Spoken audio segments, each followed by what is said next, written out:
à tous et bienvenue sur Comme au cinéma. Aujourd'hui, on va vous parler de Jumanji. Donc pas le premier évidemment qui est sorti il y a 22 ans, mais du nouveau film, donc reboot, suite, on sait pas trop, qu'on a vu, donc tous les quatre, qui sortira le 20 décembre dans les salles. Et on regarde tout de suite la bande-annonce. Jumanji, un jeu pour tous ceux qui espèrent laisser derrière eux leur univers. Qu'est-ce que c'est? Des noms d'avatars. T'en choisis un et t'incarneras le perso qui correspond. Lequel je prends? Ça doit pas être important. On joue? Il se passe quoi là? Qu'est-ce que t'as aux mains? C'est quoi ce délire?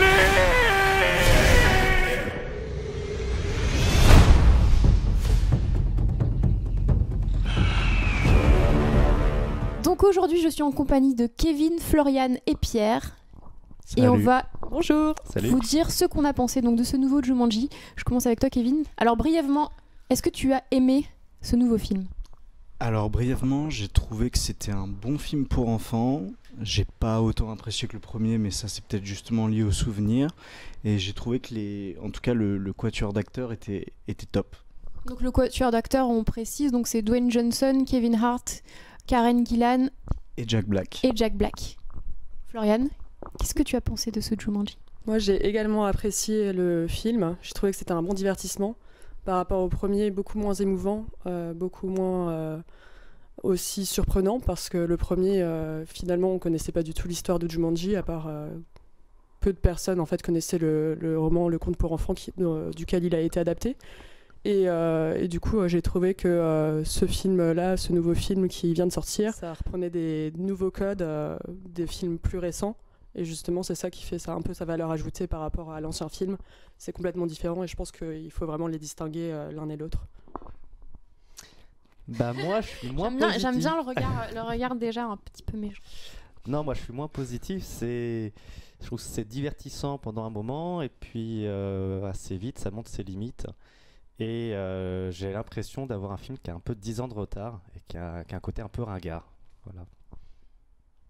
Bah moi j'ai aimé, je trouve que le film n'a pas vocation d'être un chef-d'œuvre, c'est divertissant, c'est pendant 2 heures, voilà, enfin moi j'ai passé un super moment, j'ai rigolé, j'ai pas vu le temps passer, je trouve que les acteurs sont tous excellents, j'ai vraiment bien rigolé. Alors évidemment il n'y a pas le côté créatif, c'est peut-être la chose que je reproche à ce film là, c'est que ça manque un petit peu de créativité. Le premier était très créatif. Autant dans le personnage de Robin Williams qui n'existait pas, donc comme tu nous l'as dit Florian, n'existait pas forcément dans le livre original. Voilà, celui-ci a peut-être un petit peu moins de créativité, mais j'ai quand même trouvé que c'était fun. Il sort au moment de Noël, donc vraiment un super bon divertissement pour toute la famille. Il a aussi vocation à parler quand même à un très jeune public. Voilà, c'est pas une comédie américaine comme on pouvait en voir avec 21 Jump Street où c'était un petit peu limite par moment. Voilà, celui-là c'est vraiment pour toute la famille. Je pense aussi que c'est pour ça que voilà, c'est un divertissement. Moi franchement moi je me suis fait plaisir. Tu vois justement tu évoques 21 Jump Street qui était aussi donc un reboot, remake d'une série, mais qui lui se prenait vraiment pas du tout au sérieux et était dans l'autodérision aussi du principe même de reboot. Et je trouve que là, Jumanji, à la fois il essaie d'être un peu second degré sur ce qu'il est, mais pas totalement. Et c'est là-dessus que j'ai un peu de mal. Je trouve qu'il y a des éléments qui sont vraiment très drôles. D'avoir The Rock qui est un peu une poule mouillée, hein, faut il est drôle, faut l'avouer, qui est très drôle. Sauf que finalement, j'ai pas assez ça. Il n'y a pas assez cette autodérision et ça rentre finalement quand même dans les codes de ce film de genre, mais qu'on avait il y a quelques années. Donc on a vraiment le méchant qui est très méchant, on a les gentils qui vont se poser des questions sur eux-mêmes, une sorte de pseudo-profondeur de personnage qui n'est pas très utile, je trouve, et ça aurait été pas plus mal de l'élaguer et du coup de réduire un peu, parce que moi 2 heures je trouve ça un peu long finalement. 1h30 j'aurais trouvé ça vraiment efficace, tu vois. On va peut-être juste rappeler brièvement le pitch de ce nouveau film. Donc là, ça se passe plus... c'est plus un jeu de société. Donc là, c'est un jeu vidéo. C'est ça aussi que j'ai trouvé intéressant, c'est que ça se met vraiment au goût du jour, en fait. Et d'ailleurs, c'est hyper bien exprimé. C'est-à-dire que voilà, on passe du jeu de société basique qu'on connaissait tous dans les années 90 au jeu vidéo, parce qu'aujourd'hui, c'est ça qui parle à la jeune génération. Et donc ces 4 personnages vont être aspirés dans le jeu vidéo, donc ils vont devenir leurs avatars et ils vont devoir survivre dans la jungle. Ils ont une mission à accomplir, pouvoir sortir du jeu. Donc c'est ça aussi que j'ai bien aimé, ils ont vraiment remis au goût du jour ce jeu, donc c'est plus un jeu de société, mais c'est un jeu vidéo. Ouais, cette notion d'avatarisation, je trouve ça extrêmement pertinent parce que ça permet aussi de toucher à une thématique très actuelle parce que maintenant on a beaucoup de sociétés qui développent des jeux vidéo de réalité virtuelle, réalité augmentée et on est de plus en plus en fait dans cette immersion et dans cette avatarisation de la société et même dans la vie de tous les jours avec toutes les applications qu'on utilise, on crée des personnages, on crée des avatars et ça c'est quelque chose qui nous touche tous. Et du coup, de l'avoir en fait mis en avant et de s'en être moqué, je trouve ça assez drôle. C'est un petit peu un rêve aussi, c'est-à-dire que ces gamins-là, ils deviennent leurs personnages qu'ils ont eux-mêmes créés dans ce jeu vidéo. C'est vrai que nous, quand on crée, chacun de nous, je pense, quand on crée un personnage de jeu vidéo, on le crée de façon à c'est ce qu'on aimerait devenir. En tout cas, c'est ce qu'on aimerait être. Et voilà, il y en a un qui se crée un personnage à la Dwayne Johnson parce que voilà, c'est quelqu'un qui l'ado est un petit peu mal dans sa peau. C'est un petit peu un geek comme ça et du coup il se crée un personnage hyper costaud et ça qui est marrant parce qu'en fait c'est le physique de ce personnage là mais l'esprit quand même de la personne qu'il était avant, donc du coup c'est ça qui est drôle et c'est pour ça que Dwayne Johnson joue hyper bien l'autodérision, c'est à dire qu'il est très drôle parce que c'est un grand gaillard comme ça mais en même temps il est hyper sensible et pas très bien dans sa peau, donc moi c'est ça que j'ai vraiment adoré aussi. Mais tu vois, je trouve que ça a bien fonctionné avec Dwayne Johnson parce qu'il y a vraiment le contraste entre l'ado mal dans sa peau, pas très fort et tout, qui se retrouve dans la corde d'un Dwayne Johnson qui est une brute. Mais pour les autres personnages, je trouve que ça marche moins et les personnages, donc les adolescents, s'effacent par rapport aux acteurs qui vont prendre leur place. C'est-à-dire qu'il y a une jeune fille qui est plutôt superficielle, qui devient un Jack Black. Sauf que Jack Black, il fait du Jack Black au final. Pareil Jack pour Black, Kevin Hart. tu peux le décrire juste. Oui, non, mais c'est ce petit gros un peu barbu, voilà, et donc il la joue un peu efféminé, mais c'est du Jack Black qu'on a déjà vu, et un peu pareil pour Kevin Hart, qui est d'abord l'espèce de footballeur, de lycéen footballeur, donc on se dit voilà, c'est le mec costaud, il peut être physique et tout, mais quand il devient Kevin Hart, ça devient juste le rigolo de service, et je trouve que ça correspond pas vraiment avec le personnage qu'on avait à la base. Je trouvais ça dommage. Ça marche bien avec The Rock, mais les autres ils ont moins travaillé là-dessus. Ouais, que les personnages finalement ils ont un petit peu laissé libre champ aux acteurs, peut-être en oubliant un petit peu le propos du film et les personnages. Il y a quand même des scènes entre Kevin Hart et The Rock qui marchent hyper bien, quoi. C'est un duo qui fonctionne bien, ouais. Déjà après Agent presque secret, je crois que c'était ça. Je trouve que là ils sont vraiment bons. Et l'autre point aussi, je trouve, avec la modernisation, c'est que même si les personnages s'effacent, t'as quand même des passages où, par exemple, le fait qu'ils aient plusieurs vies, bon, je sais pas si je spoil un peu ou pas, mais ça donne des séquences où il meurt, qui sont parfois assez rigolotes, et notamment Kevin Hart, je trouve que il a le profil comme ça pour pouvoir jouer ce genre de scène, ça lui va bien, et du coup, moi, ça m'a pas dérangé le fait que les ados s'effacent et que ces acteurs-là reprennent un peu le dessus et mettent un peu de côté les personnages qu'on avait au début, quoi. C'est un sentiment de manque de cohérence, tu vois, que je trouve. Je trouve qu'ils auraient pu un peu plus, quitte à faire dès le début le personnage de l'adolescent avec le même caractère. Mais du coup, voilà, je trouve ça met une distance et quand je vois ces personnages, donc les avatars, je retrouve plus les adolescents. Du coup, j'ai un manque d'empathie. Ouais, mais en même temps, qu'on pouvait ressentir davantage sur le. En même temps, c'est comme dans les rêves, tu vois, quand tu réalises que tu es en train de rêver et que tu dis bon bah là je peux faire ce que je veux, et en plus quand t'as plusieurs vies, moi je pense que je réagirais comme eux en tout cas. Et moi je suis pas vraiment d'accord, parce qu'il y a quand même une progression où au départ la fille superficielle qui découvre son corps est complètement horrifiée. Au départ elle veut absolument retrouver son portable, elle a des préoccupations de son personnage superficiel qu'elle joue dans la vie de tous les jours, parce qu'au fond on est tous des personnages, donc tu vois, même dans la vie de tous les jours. Et c'est ça aussi que le film montre, c'est que au final, les personnages poussent leurs limites, mais leurs limites qui peuvent pousser aussi dans la vie de tous les jours, c'est juste le fait d'avoir plusieurs vies qui les fait aller au-delà de leurs limites et ce que permet le jeu vidéo en général. Ça, on le voit bien avec Don Johnson d'ailleurs, je trouve. Enfin, qui s'impose au fur et à mesure du film jusqu'à la fin. Oui, d'ailleurs, ça il y a part un petit peu. des scènes. Au début, je les trouve très drôles, les scènes avec Don Johnson, qui, d'un côté, est là pour s'imposer, donc façon vraiment Don Johnson. Et puis, sans trop décrire la scène, il y a un moment, il se retourne, et puis il y a vraiment l'adolescent qui reprend possession et qui essaie de se cacher des autres en se disant, en fait moi je flippe. Tu vois, donc je trouve ça vraiment très drôle ce décalage. Mais voilà, après, sur l'espèce de profondeur des personnages qui devraient, au fur et à mesure de l'aventure, en apprendre plus sur eux. Donc voilà, forcément t'as la fille superficielle qui va comprendre qu'elle doit apprécier les autres aussi, penser aux autres. Celle qui est un peu en retenue, elle doit accepter de dévoiler un peu ses sentiments. Bon, j'ai l'impression d'avoir vu C'est ça l'esprit de Noël. Ouais, Oui, c'est totalement mais cliché, mais voilà, c'est l'esprit de Noël. c'est assumé en fait. Mais c'est Tu ça. vois, c'est ça qui. C'est du qui est cliché, bien aussi. mais qui reste dans le cliché, qui essaye pas d'aller au-delà et de s'en amuser en fait de ce cliché. Bah, moi, je trouve que si, quand même. Tu vois, je trouve qu'il y a quand même de l'autodérision. Quand tu parlais de tout à l'heure, 21 Jump Street. Mhm. Bah, moi, que j'ai pas regardé cette série, mais j'ai regardé la bande d'annonce pour un peu me mettre à la page.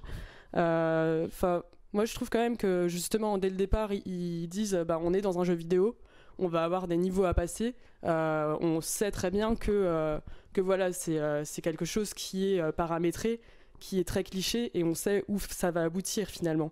Il n'y a pas du tout d'effet de surprise, et ils veulent pas du tout le faire ça. Ils n'ont pas pris ce parti pris parce que ça aurait été se donner une valeur et essayer de contrebalancer le premier film, qui est impossible, je pense, à égaler. Et ça aurait du coup beaucoup déplu aux fans, alors que là, justement, en allant sur un terrain complètement inconnu, mais à la fois connu des joueurs de jeux vidéo, ils amènent le film vers autre chose.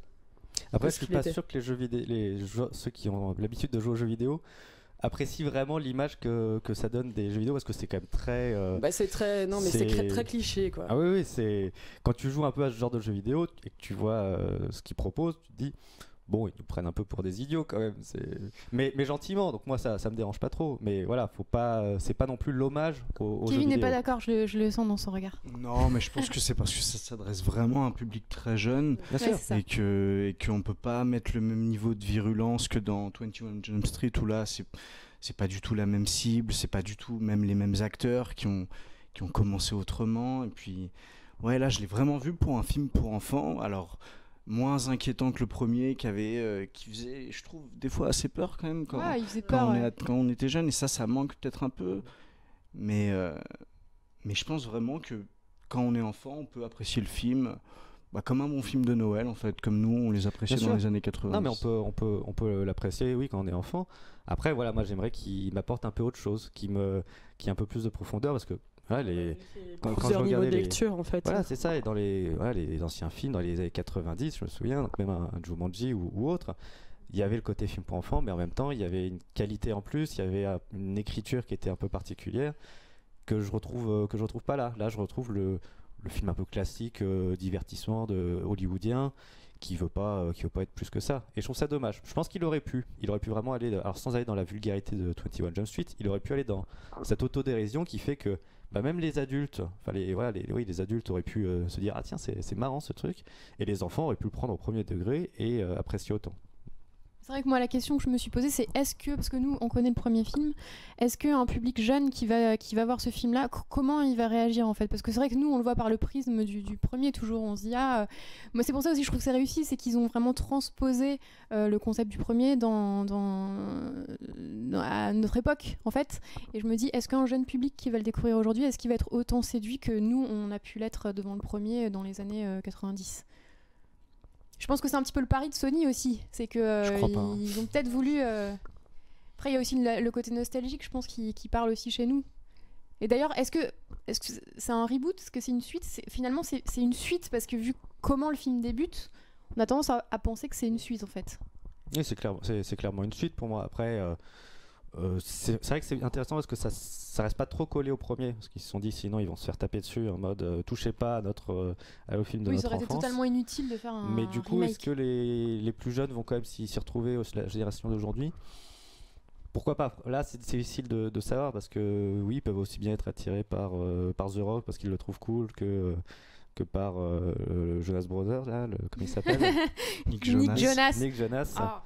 pardon. Ouais, c'est ça, ils ont misé aussi sur un casting qui peut parler. Voilà, mais c'est un peu entre plusieurs les deux, générations. parce que je me dis, Kevin Hart, oui, si, je pense qu'il est plutôt pour les jeunes, mais vraiment enfant, je pense peut-être plus ado, quand même, parce qu'il y a un côté un peu, c'est énergique, c'est très rythmé, et du coup, voilà, il y a un côté jeu vidéo, ça commence quand ils arrivent dans la jungle, il y a une scène en vue à la première personne, bon, très rapide, hein, mais qui peut plus parler aux adolescents. Il y a des trucs qui pouvaient être un peu violents pour les enfants, parce que les morts, des fois, elles sont drôles, hein, mais pour vraiment un public très jeune, ça peut être violent. Donc je pense plutôt les ados, et qui quand même ont une conscience de ce qu'on faisait avant, parce que finalement, ce qu'on peut préciser, c'est que le jeu vidéo dans lequel ils entrent, c'est pas une console de dernière génération, hein, c'est les vieilles. C'est quand même, c'est quand un même peu du Nintendo vintage. 64. Voilà, c'est ça, c'est une vieille Nintendo, quoi. Ouais. Donc là-dessus, c'est plutôt bien vu, et je pense que ce côté un peu nostalgique, qui peut déjà toucher les. Je pense que les ados. il y a plusieurs cibles, hein. Il y a les ados et aussi nous, anciens ados, qui avons regardé Jumanji quand on était jeunes. C'est deux cibles différentes, et justement, c'est là où le film est intelligent, c'est qu'il arrive à la fois être dans la légèreté, dans l'autodérision, même si on n'est peut-être pas forcément d'accord avec le mot autodérision, mais il arrive quand même à amener quelque chose de très humoristique, très énergique, parce que c'est un film d'action ça pulse, quoi. Enfin, c'est vraiment dynamique, et à la fois il y a des petits rappels, des petits clin d'œil au film d'autrefois, quoi. Donc du coup c'est pour ça que ça rapproche les deux publics. C'est vrai, alors j'ai pas vraiment de souvenir du premier Jumanji, j'avoue, mais la scène il y a une scène de rhinocéros là dans le 2, donc dans ce nouveau, qui m'a fait penser, j'ai l'impression d'avoir vu quelque chose d'assez similaire. C'était un avec le troupeau premier. qui débarquait comme ça dans C'est la ça. maison, qui passait. Ouais, je trouve qu'il y a peut-être des petits clins d'œil. d'œil comme ça qui sont. C'est pas on vous fait une tape sur l'épaule en disant vous avez vu, ça c'était dans le premier. Donc non, c'est là-dessus, c'est plutôt discret. Oui, c'est ça, il n'y a pas de gimmick, genre un truc qui Exactement. dit ah, mais oui, ça Oui. c'était dans le premier. C'est assez discret. C'est Il y a ça un que moi, j'ai personnage qui a le apprécié, même nom de famille qu'un Oui. des personnages du premier, donc on dit pas lequel. Et il y a aussi des petites références à Alan Parrish, donc le petit garçon qui était joué ensuite par Robin Williams, des petits détails. En fait, on va là où il était finalement. Ouais, On c'est découvre assez discret. l'envers en fait du premier, Oui, parce que c'est ça qui est bien. Du on n'a coup, jamais ça vu cette peut- jungle en fait. En fait, on a du coup, ce qui fait qu'on n'est pas besoin d'avoir vu le premier pour comprendre tout ce qui se passe. Donc, mais du coup, voilà, donc il y avait cette scène de rhinocéros, moi, qui m'a plutôt marqué. J'ai eu l'impression de revoir des images du premier, et surtout, je me suis dit, mais visuellement, c'est mieux que ce que je pensais. La J'avais un peu la peur. réalisation est très chouette. J'ai trouvé C'est bien soigné. Ouais. Ouais, les effets spéciaux sont vraiment bien. C'est un Et pas vrai bon trop, film d'action. pas trop présent, voilà, c'est vraiment utilisé pour faire une horde de rhinocéros, on n'a pas trop le choix, donc c'est pas on va pas abuser des effets spéciaux, et puis on va les faire vraiment tourner dans une jungle, donc là-dessus je trouve qu'ils ont plutôt été honnêtes quand même. Et alors Dwayne Johnson avait répété moult fois que le film rendrait hommage à Robin Williams en disant qu'il serait fier de ce film-là. Est-ce que vous trouvez qu'il est à la hauteur de Robin Williams, en tout cas de l'hommage qu'ils ont voulu rendre au premier film? Alors ça, non, pas vraiment, moi. Si c'était un hommage à Robin Williams, alors pour le coup... C'est Dwayne Johnson qui a dit ça. Ouais. Hein. Je pense que c'était aussi pour que les fans aient envie de Ouais, voir, ouais, bien de sûr. voir celui-là. Mais comme on l'a dit au départ, hein, le côté émotion n'est pas non plus présent. C'est tellement tout le temps dans l'ironie, dans le côté, j'incarne un personnage qui n'est pas du tout tel que je ressemble dans la vraie vie. Il joue en fait toujours sur des codes d'humour, mais c'est pas du tout à la hauteur du premier pour moi. Robin Williams, je trouve qu'il avait quand même, dans n'importe quel film où il jouait, même dans, je sais pas, Flubber ou Hook, il était tout le temps touchant. Là, les acteurs dégagent pas cette émotion-là que lui était capable, je trouve, de dégager. De l'amusement, mais comme tu dis, ils sont pas touchants finalement. Ouais, je suis d'accord, il manque un élément touchant dans le film. Le premier était très touchant avec les enfants. Enfin, lui, en tout cas, quand il était gamin, c'était hyper touchant de le voir ensuite quand il revient et il reconnaît plus rien. Ses parents sont morts. Enfin, Il y a un petit côté Peter Pan aussi. Ouais, c'est ça, c'était hyper touchant, ouais. Oui, il y a vraiment c'est ce qui était intéressant dans le premier, c'était vraiment la manière dont il traitait l'empathie avec les personnages. Et c'est ce qui manque du coup avec ceux-là qui, comme on disait qu'ils étaient assez clichés, du coup, on s'en fiche un peu C'est aussi le côté jeu vidéo, tu vois, ça c'est... dans les jeux vidéo, les avatars sont des clichés. Non, mais tu vois, c'est quand même pas... Bah, bien sûr, hein, on arrive à aller de plus en plus vers des personnages qui sont de plus en plus évolutifs, qui peuvent de plus en plus avoir des déclinaisons de caractéristiques, mais quand même, on est quand même dans quelque chose, une case enfermée qui n'a rien à voir avec ce que peut déployer l'esprit humain. Tu vois ce que je veux dire? Et du coup, de moins en moins, mais quand même, c'est aussi le cliché des jeux vidéo. Et là, on voit bien que c'est une Nintendo 64, je sais pas ce que c'est comme type de Nintendo, mais on est dans des jeux vidéo de l'ancien temps. Donc aussi, c'est aussi un petit hommage aux jeux vidéo tels qu'ils ont été à leur début. Je vois. Mais du coup, c'est vrai que dans le ressenti personnel, on a cette petite, on reste à distance et on est moins. Je pense que le film restera moins dans les mémoires que peut l'être. Ça joue moins sur la nostalgie en tout cas de l'enfance et de. Même si à la fin, ça effleure un petit peu ce sujet-là. La toute fin, on va rien dire, mais c'est vrai qu'il y a Moi, ça m'a fait penser un petit peu à la fin de l'autre Jumanji, voilà, où il retrouve les enfants comme ça. Enfin, il y a un petit côté, ça effleure un petit peu, mais c'est vrai que c'est jamais au niveau du premier. En même temps, est-ce que c'est ça qu'on attendait? Enfin, moi personnellement, j'attendais pas ça du tout. Moi, j'y allais en étant un petit peu curieuse de me dire, tiens, j'y vais aussi pour le nom. Ça s'appelle Jumanji. Voilà, j'adorais ce film quand j'étais enfant, donc je pense que beaucoup de gens vont avoir la même démarche, c'est-à-dire voir qu'est-ce qu'ils ont fait aujourd'hui avec ce nom-là. Et personnellement, moi, ça m'a convaincue. Pour ce que c'était. Après, j'en attendais pas. Je m'attendais pas à me prendre une claque comme j'avais eu pour le premier. Enfin voilà, faut aussi le prendre pour ce que c'est. C'est un divertissement. Ça se peut pas à la hauteur du premier. D'ailleurs, ils le vendent pas sur ça, quoi. Mais en même temps, je pense qu'il faut quand même rassurer les gens qui seraient trop attachés au premier. Et moi, j'ai plusieurs amis qui me disaient, oh là là, qu'est-ce qu'ils font avec ce film de mon enfance, c'est n'importe quoi et tout. C'est très éloigné. Finalement, il y a des moments où on pourrait se dire que ça n'a de Jumanji que le nom. Oui, presque. voilà, c'est ça. Donc là-dessus, je trouve que c'est plutôt. Ils ont évité de venir détruire un peu les souvenirs en faisant voilà, donc les trop grosses références, ce genre de choses. Donc ça reste assez éloigné et du coup, oui, bon, on peut s'en suffire comme ça. Oui, donc c'est pas un remake en fait, c'est surtout ça qu'il faut se dire, c'est que c'est pas un remake, c'est juste une nouvelle vision de ce roman-là. Donc si vous avez aimé le film, donc il sort le 20 décembre, n'hésitez pas à nous mettre un petit commentaire et on vous dit à très bientôt.